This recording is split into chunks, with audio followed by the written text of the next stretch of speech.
The most dangerous thing there is a false sense of security.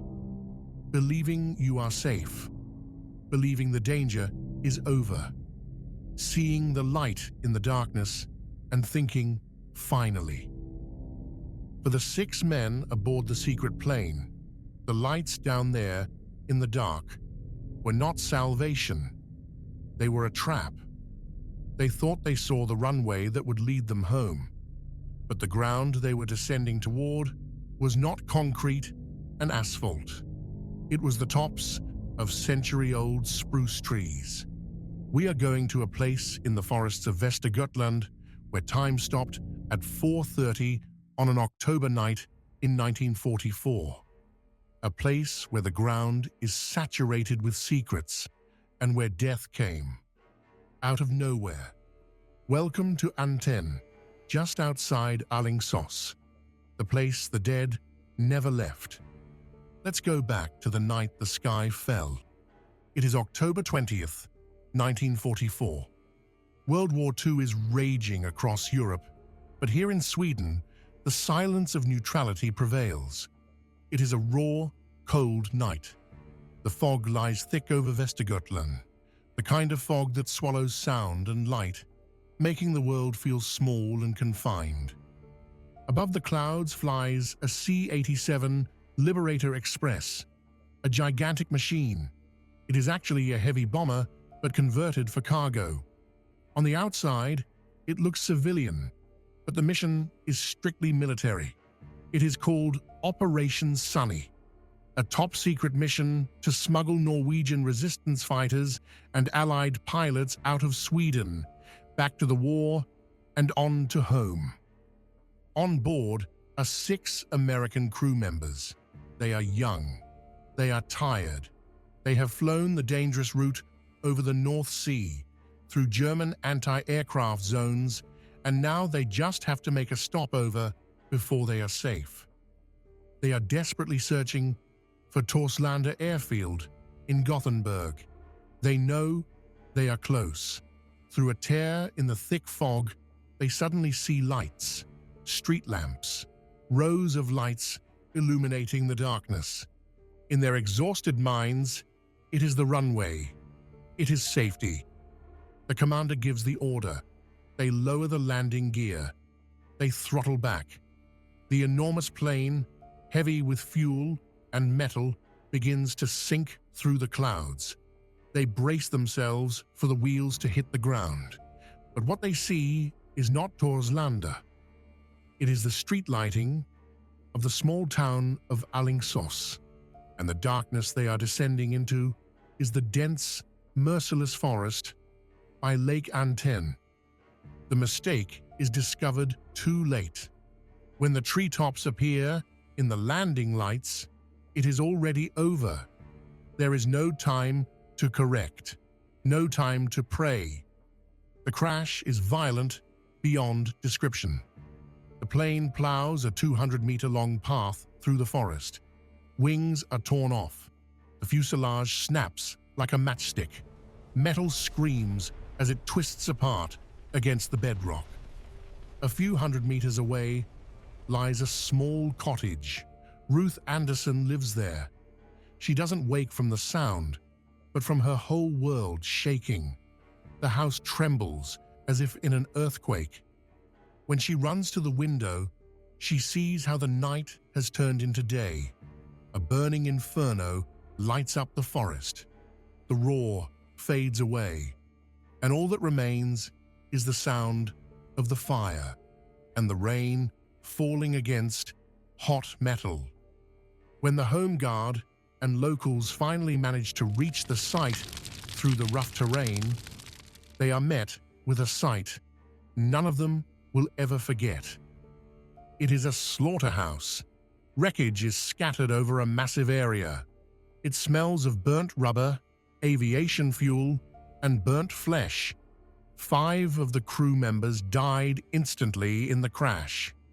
But the tragedy doesn't end there. For amidst this chaos, among the flames and debris, they find someone. Sergeant Oakley Ragland. He is alive. He has been thrown from the wreckage, or perhaps in pure desperation, he managed to crawl away. He lies in the moss, severely injured, burned, and in shock. Imagine that terror, lying there alone, hearing the fire crackle where your friends lie dead, feeling the cold of the Swedish autumn night penetrating your marrow, and knowing that you are far, far from home.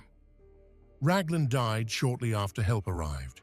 He died there in the forest, before dawn came. The official explanation was accident due to weather.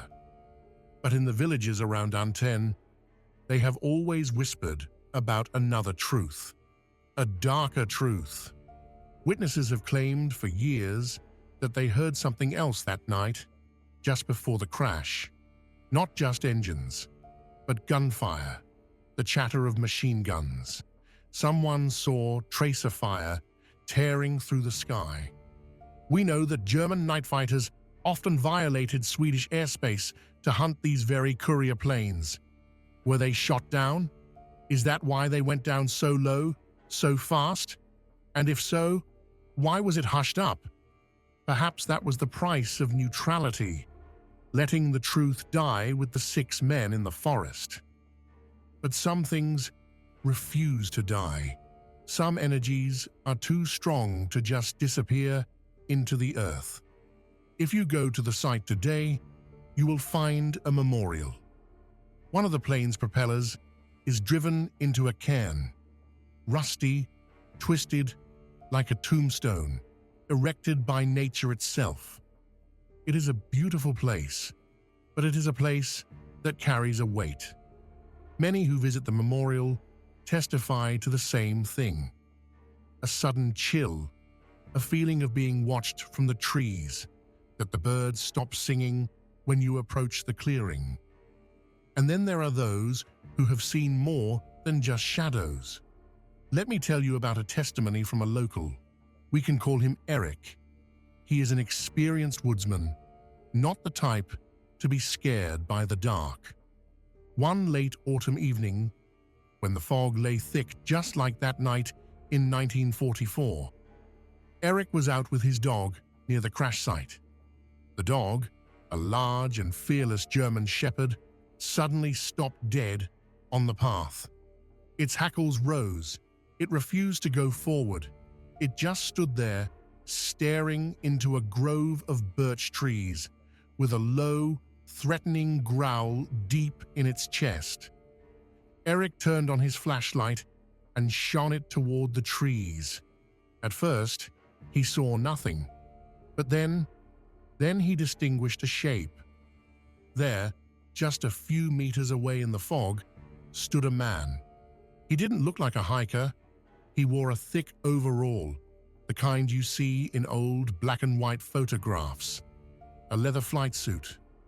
The hood was up, and around his neck hung a pair of large flight goggles. He stood completely still.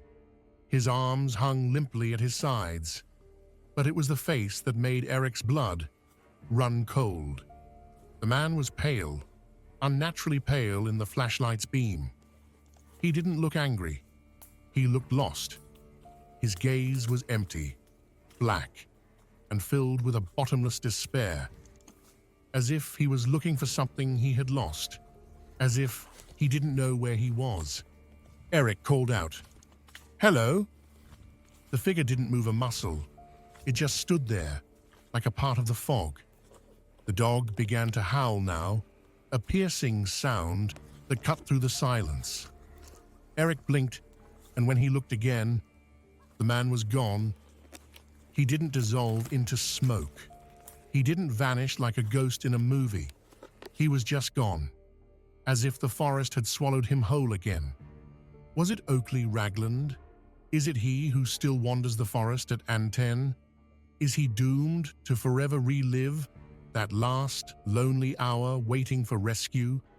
Is he searching for his comrades among the rusty wreckage? Or is it a warning, a reminder that the ground we walk on remembers everything, even what we try to forget? The truth about what happened that night lies buried under moss and spruce branches, but the energy, it remains. So if you ever drive the road past Lake Anten and you see the fog rolling in over the water, slow down. Look into the forest. Spare a thought for the 6 men who fell from the sky. But I advise you, do not go into the propeller alone when darkness falls, because in the shadows at Anten, they are still waiting for the fog to lift. And you never know who is standing behind the next tree, watching you with empty eyes.